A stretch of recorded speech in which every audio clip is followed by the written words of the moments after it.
Hey, Kelsey. I heard you bought a new house.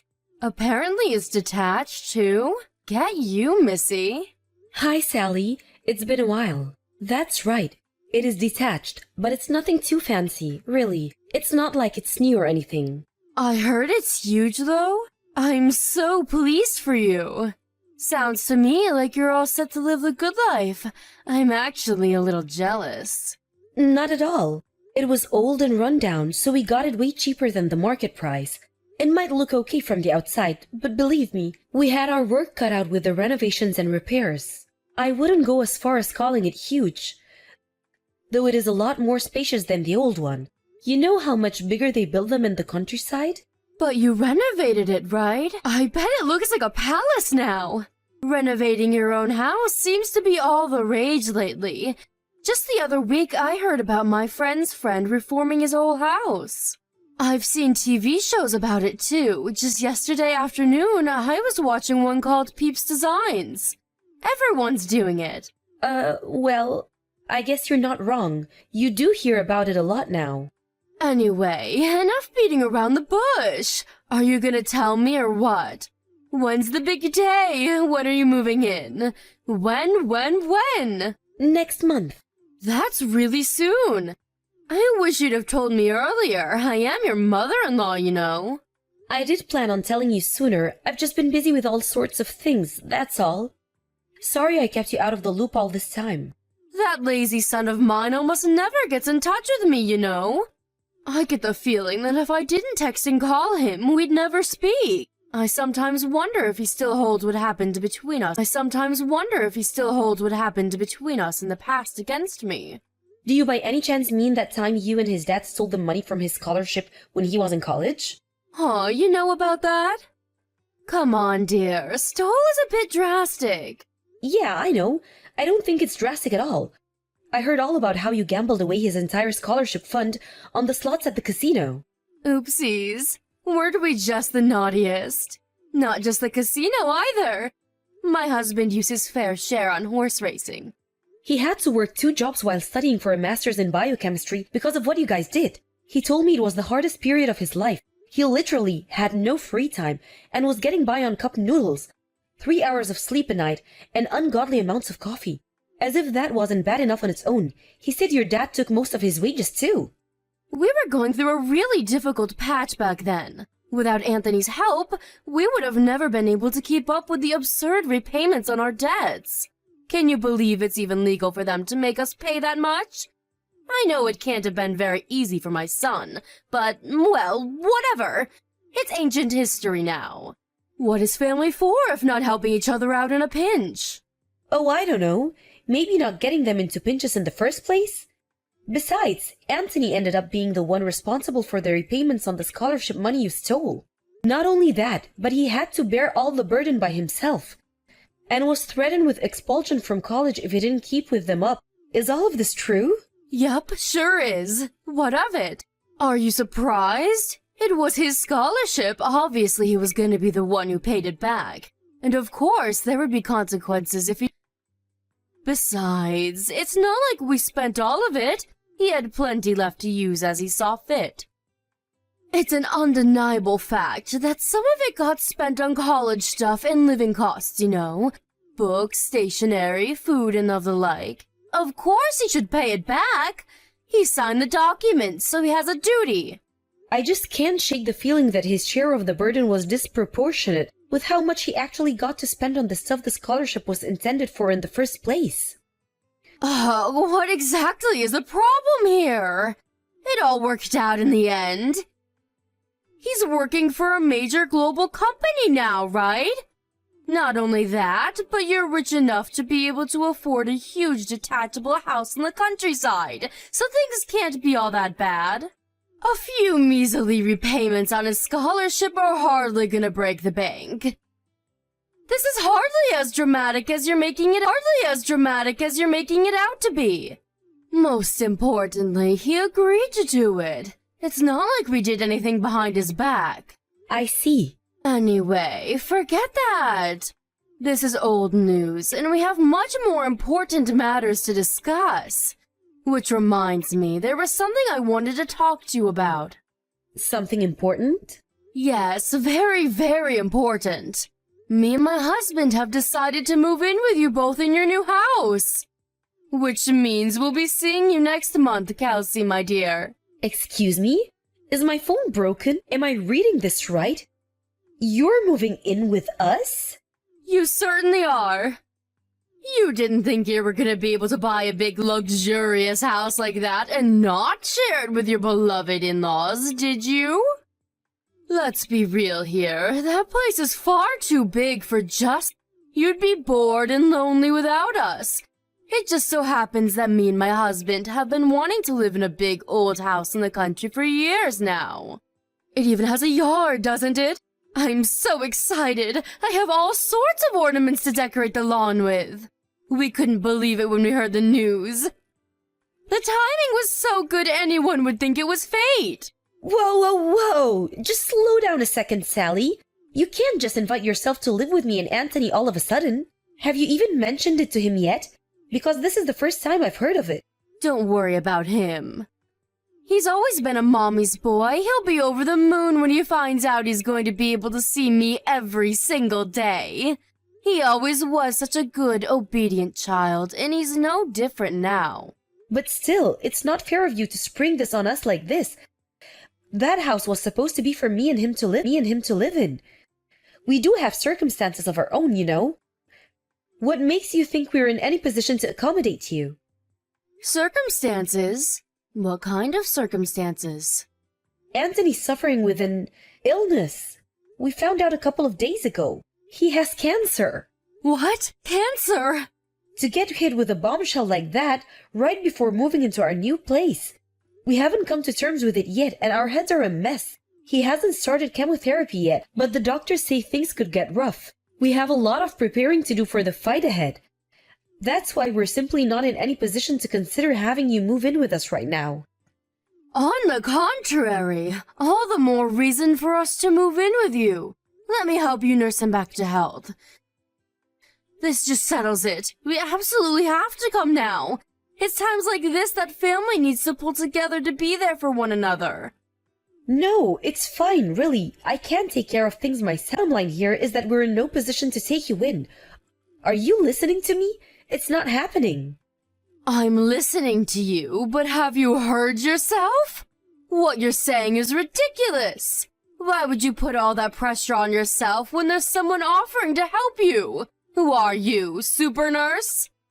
What if you get sick too? What good is a convalescent bedridden mess to my poor son? Even if I just stick to housework, the burden on you would be a damn sight easier to deal with. Picture it. It's the ideal situation. I deal with everything around the house while you focus solely on nursing my boy back to health. Sure, it would be nice to be able to give him my undivided attention. Right? I'm glad you're coming around to my way of thinking, sweetie.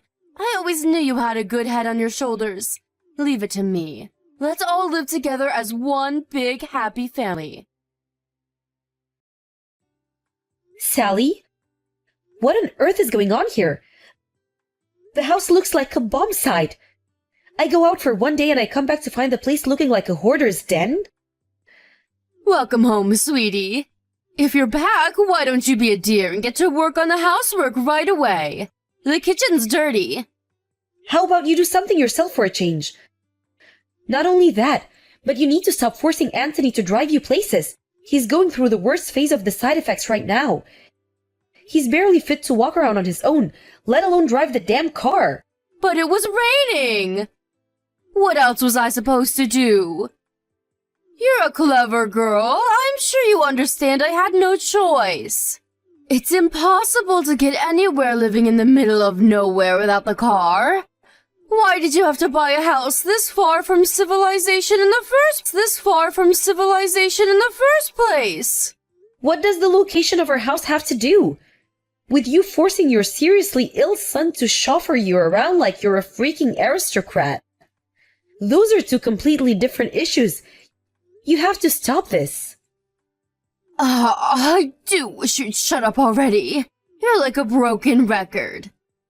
If the thought of your husband driving the car is so unconscionable to you, why don't you take me out yourself? It's easy to talk, but are you willing to put your money where your mouth is? Where exactly do you need to go so desperately? You don't even have a job. I like going into town. We live in the middle of nowhere. There are nothing but farms and mountains for as far as the eye can see.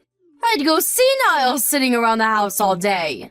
The only reason I get Anthony to take me places is because you're nowhere to be seen. He could rest more if you weren't so unavailable. Why do you think I'm not available? I do have a job. You know, my husband is in no fit to work, let alone drive a car. I'm working for both of us to make up for the hit we took with him, having to take time off work. And we highly appreciate your efforts, sweetie. I assure you. That reminds me, I ran out of money again this week. Can I have another $400? Excuse me? Wow, are you saying you spent the money I gave you already? I only gave it to you 3 days ago. Oh, please, Kelsey, did you really expect that to last me more than 5 minutes? It was pocket change.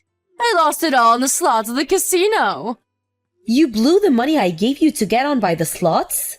Oh my God, Sally, has your husband been going to the casino with you too? Who knows? He's probably walking around the streets with a can of beer in one hand and a cigarette in the other. I've seen him in 3 days. He's probably loitering in an alley somewhere making people uncomfortable for all I know. I didn't want to have to say this to you, but you guys are spending too much money. I don't care if you're my in-laws. Wrong is wrong and this can't go on. We live together, for crying out loud. Would it kill you to have a little more consideration for me and your son? What's the problem? Are you saying me and my husband shouldn't have hobbies? If you're gonna be like that, I'll just ask Anthony instead. My darling boy. I know I can always count on him to look out for me. He'd go to the bank or rush out to find an ATM in a heartbeat if I asked him to. Don't you dare! He's undergoing cancer treatment, damn it! He's fast asleep and you will not bother him. Fine, you win. I'll give you more money. Excellent. I knew you'd see things my way before long. You're a smart cookie after all. Me and my husband are gonna need $400 each this time. You're asking me for $800? There's no way I can afford that. You'll have to get by on half. You greedy tightwad. Surely with the amount of hours you're working, epoxy $800 shouldn't be a big deal. I have to draw the line somewhere. You're gonna gamble us out of this house if you keep this up. What's the big deal? Just convince Anthony to retire early. He'll get a nice, juicy severance package, and our money worries will be a thing of the past. No way! Anthony loves his job. He's looking forward to going back to work. It's a huge motivating force for him. And I don't think he'd have it in him to fight this cancer with the same level of determination without it. If he quits, who's to say he won't lose the will to fight the disease? And then what? Stop being so selfish. It's time to face reality, Kelsey. My son is incapable of working as things stand, and that's not set to change anytime soon. How are new employees supposed to join the company with him clogging up the roster by being too stubborn to know when to leave? Leaving them hanging in the balance like that is unfair. It would be better for everyone if he just left. Don't even say things like that. My husband is no quitter. He isn't giving up and I won't give up on him. He will absolutely go back to work. I've never been more sure of anything in my life. Oh, to be young. One day, when you grow up, you'll realize blind faith never gets you anywhere. It's time to stop being so naive and childish and accept the harsh realities of life. Kelsey, I'm going for a few drinkies with the girls before I come home this evening. I won't be needing any supper. I see. In that case, I won't be able to come and pick you up. Please make your own way back in a taxi or get a lift from a friend. Huh? Are you joking? It's your day off work today. Are you telling me you'd rather laze around on your butt eating potato chips than give your elderly mother a lift home? I'm busy. Anthony's funeral might be out of the way now, but I still have tons of stuff to take care of. Ah, yes, the funeral. I was blown away by how big the turnout was. I had no idea he was loved and respected by so many people. He was always so shy and introverted. It's hard to imagine him having that many friends.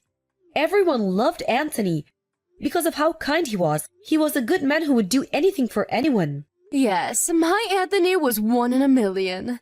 It's just a shame he left us so young. Right. Anyway, the funeral's over now. So we really should get around to dealing with his belongings. Most of them are going to have to go in the trash, of course. Why? What's the rush? Can't we at least wait until it doesn't all feel so raw? He's barely been in the ground 5 minutes and you're talking about tossing his things in the trash? Why wait? It's going to happen eventually, so we may as well do it now. We need to clear out the room he spent his final weeks laid up in bed in. I want to turn it into my own personal hobby parlor. We're not clearing out his things. Why not? It's not like we're gonna use them anymore. Besides, this is not your decision to make. I make the rules from now on. Me and you are strangers now, and strangers aren't welcome in my home. Wow, what's that supposed to mean? It's exactly what it sounds like. Without my son here, you're nothing more than a stranger, no different to someone I'd pass by on the street. Are you trying to kick me out of the house? Bingo! I knew you'd get it eventually. Well done, sweetie. Think about it. Me and you aren't related by blood. I tolerated you when my son was around for his sake, but there's no reason for us to carry on living together now. This house rightfully belongs to me and my husband as a memento of my son. You're trespassing, so get out. Wow, so that's what you really think of me, huh? I see. You know what? You're right. Strangers don't have any right to live in other people's house. I'll make the necessary moving preparations immediately. I'm so pleased you didn't make this any harder than it needs to be. Make it quick. Understood. I agree. The quicker we get this over with, the better. Okay, that settles in. I want you and your husband out of this house by tomorrow. Excuse me? Me and my husband leave? What are you talking about? You know, dear, anyone would think you're trying to get rid of us. The only one leaving this house is you. That's where you're wrong. You and your husband are the ones who'll be leaving. I've never heard anything more preposterous in my life. Are you trying to make me die of laughter? My son bought this house. It's only natural that it goes to his parents. Are you just trying to get a rise out of me? Or do you actually believe that? I was Anthony's wife, which means I'm first in line to inherit his assets. I'm the owner of this house. I want you to know that I had no intention of doing this before you tried booting me out. But you forced my hand. I want you and your husband gone by tomorrow evening, and that's final. How could you? My son would be turning in his grave if he could hear you right now. He'd never allow this. He's the one who let us live here in the first place. Well, Anthony's gone, which means I no longer have to tolerate your selfish shenanigans or walk on eggshells around you for fear of causing a big row. From now on, when it comes to anything to do with this house, my word is law, and you will do what I say. Why, you impertinent little upstart. You think you have the right to tell me what to do? I'm your mother-in-law. Show some respect. If you get cocky with me, it'll be the last thing you do. I promise you that. It'll be the last thing you do. I promise you that, little girl. You might not have realized this before because of how much I was holding back for Anthony's sake, but me and him are completely different. I have no intention of blindly obeying the irrational commands of a selfish, domineering control freak with delusions of grandeur. You have no authority over me, Sally. But you did everything I told you up until now. Why are you— I was so obedient all this time was for my husband's sake. He was in a bad enough way as it was with the cancer and the chemotherapy. The last thing he needed was me and you at each other's throats all the time. He was bedridden, for crying out loud. Think about that. How would you feel if you were gravely ill and surrounded by an atmosphere of conflict and hatred 24/7? I wasn't obeying you. I was merely tolerating you. Does that mean it's okay to disrespect his wishes now just because he's gone? I'm not disrespecting anything. The last thing Anthony would want is for me to be unhappy. And that's one thing that's guaranteed as long as you're around. Get out of this house as soon as possible. I'm prepared to take legal measures if you refuse. Legal measures? Don't be so dramatic, dear. If there's any doubt in your mind as to whom the rightful owner of this house is, then I'm willing to take the necessary steps to prove it to you once and for all. If there's a brain somewhere in that head of yours to stand on and disappear from my life forever. Come on, Kelsey. This is going too far and you know it. The idea of lawyers and judges is so unpleasant to you. Then I suggest you get out of this house because I'm 100% serious. We can do this the easy way or the hard way. Just know that one of them involves you going to court. Both scenarios involve you and your husband getting out of this house, so you may as well make it quick. Ugh, fine. Look, if you do insist on kicking us out, can you at least give us more time? Tomorrow is too soon. It's just too soon. We need more time to get our things together and find somewhere else to go. Surely you're not evil enough to force your elderly in-laws to live on the streets. Try me. Who knows? Maybe I really am that evil. Look, Kelsey, I understand you're stressed, and based on what you said, I get the feeling that over a year's worth of stress, upset, and dissatisfaction are coming to the surface in one big violent eruption right now. I get it, I do. But if we have to leave, we need to make some preparations first. Please, can we have a little more time? This is probably just a ploy. You think if you can drag out your stay a little longer, I'll calm down and change my mind, don't you? I'm beyond sick and tired of your lies. I was opposed to you moving in with us in the first place, but you sweet-talked me by promising to help with housework and looking after Anthony. That help never materialized, did it? To the contrary, you used the two of us as your personal slaves, butlers, and chauffeurs, paying no mind whatsoever to the fact that your own son was terminally ill. To think you actually forced your son, who was barely capable of walking, to drive you to your friend's house so you could eat cakes and drink coffee with your friends three times in the same week? First things first, the only reason I couldn't help with looking after Anthony in the housework was because I've had a bad back lately. I wanted to help you more than anything. Truly I did, but I was in so much pain. You were well enough to gamble on the slots at the casino all day. You should have been more than capable of lending us a helping hand every now and then. But no, it was nothing but excuses, and more excuses. You were the lady of the manor and we were your servants. I'm so fed up with you. Even this conversation is too much. Every message you send drains a little more of my energy. I want you out of my life. Can't you see how dramatic you're being? Can we at least have more time? Please, let's just put the brakes on all of this for a little while longer. I'm begging you. There will be no deferments. I've been deferring the whole time we'll live together. I'm done putting up with your crap. What the devil is going on? Why is all of our stuff piled up outside in the yard? I told you yesterday you were to be gone by tonight. Read through the chat logs if you're struggling. I also made it clear there would be no deferments. Are you serious? You actually intend to kick us out onto the streets? How many times do I have to tell you? I'm not as soft as Anthony was. Besides, you said it yourself. We're strangers, right? Even so, that doesn't justify taking such extreme measures. You've crossed the line. My son would be so disappointed with you. Nope, actually. I don't think you could be more wrong. In fact, this is actually what Anthony wanted. Everything that's happening right now is happening with his approval.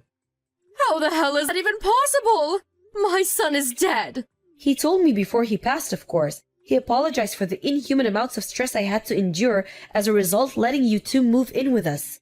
He broke down and apologized profusely in floods of tears. Then he told me that he wanted me to cut all ties with you once he was gone. Wait, what? There's no way my darling boy would ever say such a thing about his own mother. To the contrary, he made it very clear. There is no doubt about it. He was racked with guilt and regret over letting you live with us and wanted to make up for it at all costs, which he still could. He even put it into writing. He must have known you wouldn't believe me and would try pulling every trick in the book to escape your fate. No way. How could he do this? That boy used to do whatever I told him to. Tell me, Sally, why do you think he did whatever you told you? Why do you think he went along with your absurd demands? Why do you think he tolerated your god-awful behavior for so long? Don't you think it's a little odd? He didn't think the things I asked him to do were absurd. He was just a good boy with nothing but love and respect for his mother, plain and simple. Interesting. How do you explain him calling you a toxic parent then? He was fully aware you were exploiting him. Plus, causing me stress and suffering was the last thing he wanted to do, which is why he did consider saying no and refusing to let you live with us. Huh? But he gave in and accepted it by the end. Why do you think that might be? I didn't understand it all the time. If my parents were as toxic as you, I'd have to cut them out of my life a long time ago. Sure, you might struggle to get by now. You're officially homeless. But that's not my problem. Why, you ask? Why? Because my son was kind and caring. You and him couldn't have been any more different, you evil witch. Bingo! No matter what selfish, manipulative scumbags you are, you were his parents and he loved you. But one thing's for sure, he was the only person on this planet who was capable of that. Your single protector and ally is now gone. Are you going somewhere with this? What exactly is your point? You're pretty dense, huh? My point is, there's not a single person left in the world who loves you and your waste of space husband. Let's face it, you don't even love each other, do you? You're nothing more than a pair of pathetic vermin huddling together out of fear of being alone. What did you just... Vermin? How dare you? Don't get me wrong, I'm not saying you were always vermin. Huh? My husband told me everything. His childhood memories of you. He told me about how way back then, when your husband fell ill, you dropped everything to care for him around the clock. He told me about how you'd make up lunchboxes and take him for picnics, to the zoo or for scenic walks by the river. You took him anywhere and everywhere, and you stopped at nothing to make him happy, in spite of the illness. My son told you all that? But eventually you changed. You were around your rat of a husband for too long, and eventually you became vermin too. The only reason Anthony agreed to let you move in with us was because he remembered the good times. And he believed that somewhere, hidden away deep inside you, was the mom he used to know and love. He thought maybe you'd turn over a new leaf. I think he genuinely believed you when you said you were moving in to help out with the housework, and with looking after him. He accepted you with a heart full of hope. Hope? But that hope was smashed into tiny little pieces. You betrayed your son. I betrayed him? What are you even saying? Surely you don't believe that. There's an old candy tin in one of the boxes of your stuff out in the yard. Why didn't you take a look inside? What is it? It belonged to Anthony, but I have no need for it, so it's all yours. I said, what is it? Inside that tin is an origami gold medal. Remember it? Remember that time he caught an awful cold and had to drop out of the school track in field event? He'd been training so hard and couldn't wait to compete. He was so down in the dumps about the whole thing. So you made him that origami gold medal to make him feel better. Huh? This is that thing I made 30 years ago? He kept this the whole time? That medal meant the world to him because it reminded him of his precious childhood memories with you. He loved you. No matter how much you exploited and manipulated him, no matter how many good times you betrayed him. Oh my God. I had no idea he felt that way. It's too late to regret what you did now. Anthony's gone, and he's never coming back. What else did he tell you? He told you all about his childhood memories, right? There must have been more. Tell me. Oh, you're suddenly interested in your son now? I'm afraid I'm gonna have to say no. This has nothing to do with me. Please, I'll apologize for everything if you tell me. I'm begging you. The time of apologies has passed. There's no going back now. Anthony's gone. I hope you regret this. I hope the pain is unbearable, and I hope it tears away at your heart until the day you die. Now let me remind you one last time. This house is mine, because I was the only one who gave your son the love he deserved. Not long after that, my father-in-law started causing a commotion outside the house, demanding I stop this nonsense at once and let them back in, but his wife soon shut him up. I can only think that what I said to her actually penetrated that big frosty wall around her heart. My mother-in-law, clutching that dirty old candy tin into her chest as if it was more important than life itself, took her husband and disappeared. I haven't heard from either of them ever since, and I heard through the grapevine that they ended up divorcing. It's been 2 years since I lost my husband now. I ran into his mom one time when I was laying some fresh flowers at his grave. As soon as she noticed me, she hung her head deep in shame and walked away, seeming to have none of the vigor or energy she was once so well known for. Something tells me she actually reflected on what she said and used the whole tragedy as an opportunity to become a better human being. They do say every cloud has a silver lining. It's just a tragedy that the cost was so high. As for me, I'm still living in that same big old house in the country, surrounded by my cats and dogs, who I love and adore. We went through so much in this house, happiness and sadness, joy and misery, harmony and conflict. But strangely, the only things I remember vividly are the happy times me and Anthony shared together.